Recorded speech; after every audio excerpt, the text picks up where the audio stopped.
Hello friends, welcome. स्वागत है आपका वर्मा ऑनलाइन एकेडमी में। दोस्तों, जीएसएससी एक्साइज कांस्टेबल का जो दौड़ है ये शुरू होने वाला है कुछ ही दिनों में। उम्मीद है आपने इसकी तैयारी भी शुरू कर दी है। तो दोस्तों, जैसा कि आप जान रहे हैं कि जीएसएससी एक्साइज कांस्टेबल के लिए कुल 583 पदों के लिए वैकेंसी निकली है। मैट्रिक पास होना ज़रूरी है इसके लिए। दोस्तों, इसके दौड़ की तैयारी कैसे करें और दौड़ से पहले क्या क्या मुख्य बातें हैं जो हमें जान लेनी चाहिए, नहीं तो हमारी मेहनत जो है वो बेकार हो सकती है। साथ ही साथ दोस्तों, आज के इस वीडियो में हम चर्चा करेंगे कि इसका कार्य का स्वरूप कैसा रहेगा, और इसके अलावा दोस्तों कि इसका प्रमोशनल हायरार्की क्या है इसके बारे में भी, कि एज लिमिट क्या है, सैलरी क्या होगा, जॉब प्रोफाइल क्या होगा, और दोस्तों प्रमोशनल हायरार्की क्या होगा, यानी कि आपको क्या काम करना पड़ेगा अगर आप एक्साइज कांस्टेबल बनते हैं तो, और उसके बाद में प्रमोशन किस प्रकार होगा, क्या क्या पद है, इसके ऊपर के पद क्या हैं, इसके बारे में। तो दोस्तों, इस वीडियो के अंत तक ज़रूर बने रहें ताकि आपको इसके बारे में पूरी जानकारी मिल सके।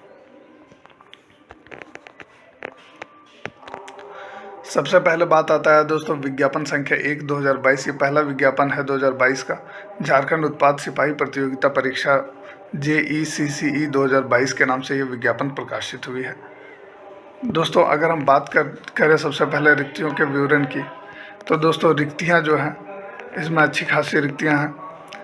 कुल जो है 583 पदों के लिए रिक्तियां हैं दोस्तों। इसमें महिलाओं के लिए दोस्तों इसमें 30 पद आरक्षित हैं।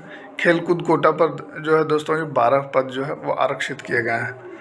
तो दोस्तों, ये रिक्तियों का विवरण यहाँ पर दिया हुआ है। अनारक्षित जो है वो है 237 रिक्तियाँ। इसके अलावा दोस्तों अनुसूचित जनजाति के लिए 148 रिक्ति पद हैं, और अनुसूचित जाति के लिए 57, अन्य पिछड़ा वर्ग अनुसूची 1 के लिए 50, और पिछड़ा वर्ग अनुसूची 2 के लिए जो है 32 है। इसके अलावा 59 पद जो है वो है EWC, इकोनॉमिकली वीकर क्लास के लिए। दोस्तों, बात कर लेते हैं एक बार इसके वेतनमान की। तो दोस्तों, वेतनमान जो है वो इसका यहाँ पर क्लियर किया गया है। 19,900 से 63,200 इसका जो है वेतनमान रहेगा। दोस्तों, अगर इस आधार पर हम कैलकुलेट करें तो जो पे लेवल मैट्रिक्स 2 है इसमें 19,900 जो है 19,900 इसका बेसिक होगा, प्लस DA अभी जैसे 34% चल रहा है तो इसका 34% जो है आपको DA मिलेगा। इसके अलावा जो है HRA मिलेगा, जहाँ पर पोस्टिंग होगी उसके आधार पर जो है HRA का गणना किया जाएगा। दोस्तों, अगर आपकी पोस्टिंग रांची जैसे शहर में होती है तो फिर दोस्तों वहाँ पर आपको 18% HRA मिलेगा। और इसके अलावा दोस्तों 1,000 रुपया मेडिकल अलावेंस है। TA आपको जो है वो जो TA दे है वो आपको मिलेगा। तो दोस्तों, इस तरह से अगर हम करीब देखें, स्टार्टिंग वेतन जो है दोस्तों इसमें करीब 35,000 रुपये के आसपास का वेतन बनेगा।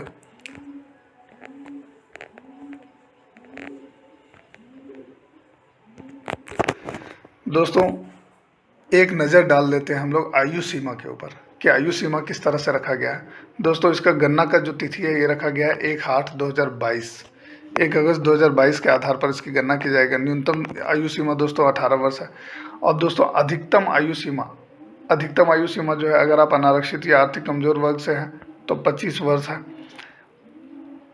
BC1 BC2 के लिए दोस्तों 27 वर्ष जो है वो आयु सीमा रखा गया है। दोस्तों, इसी तरह महिलाओं के लिए जो है वो रखा गया है 28 वर्ष। और इसी के साथ दोस्तों अनुसूचित जनजाति या अनुसूचित जाति के पुरुष और महिलाओं के लिए दोस्तों 30 वर्ष रखा गया है।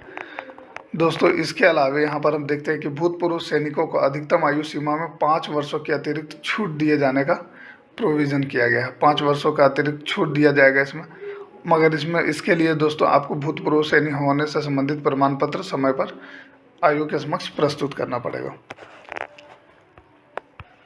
दोस्तों, ये सब तो था कि क्राइटेरिया क्या है, आयु सीमा क्या है। आप दौड़ की तैयारी कर रहे हैं तो अभी मैंने जो आयु सीमा ये सब के बारे में बताया, ये सब आपको पूरा करना होगा। साथ ही साथ आपको 10वीं पास होना है।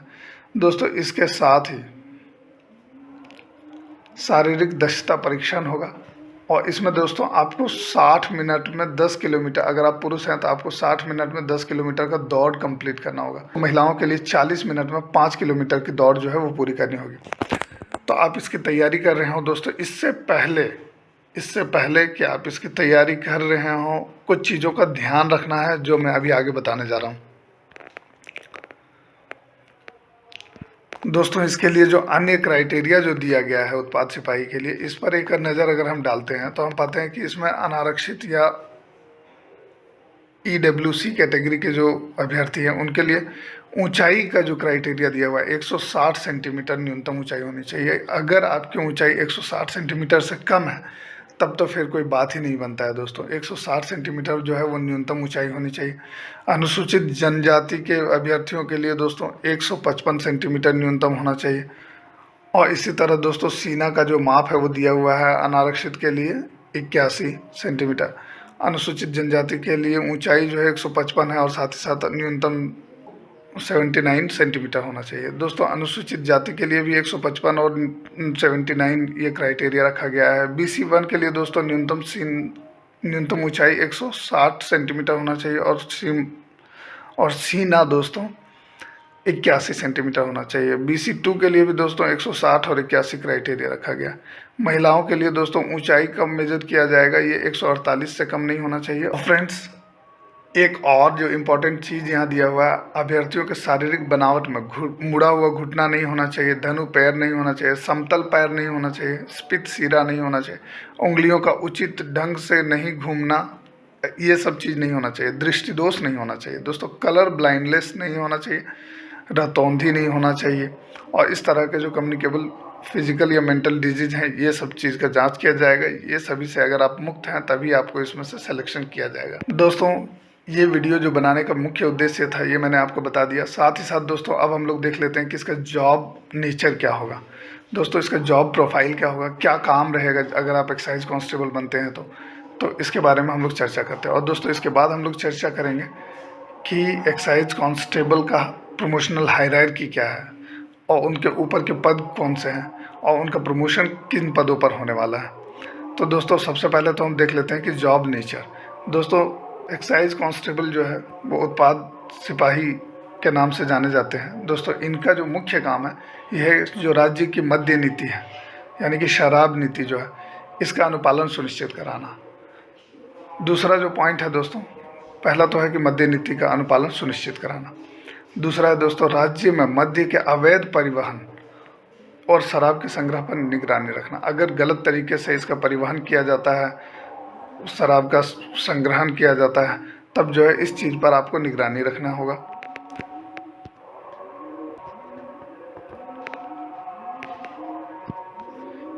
अगला जो पॉइंट है दोस्तों ये है कि अवैध शराब की छापेमारी और बरामदगी में वरिष्ठ अधिकारियों की सहायता करना। जो अवैध शराब का जो छापामारी होता है दोस्तों इसमें आपको वरीय पदाधिकारी जो होंगे उनकी मदद करना होगा, अपने सीनियर ऑफिसर्स को हेल्प करना होगा। दोस्तों कानून व्यवस्था बनाए रखने के लिए जिस इलाके में पेट्रोलिंग का कार्य आपको दिया जाएगा वहाँ पर आपको पेट्रोलिंग करना होगा और ये देखना होगा कि अवैध शराब तस्करी या तो अवैध तरीके से जो है शराब का भंडारण नहीं किया जा रहा हो।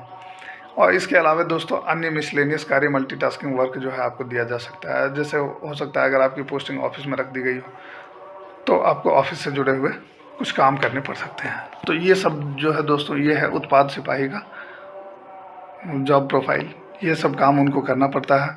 तो दोस्तों अगर आप उत्पाद सिपाही बनते हैं तो आपको ये सभी कार्य जो है दिए जा सकते हैं।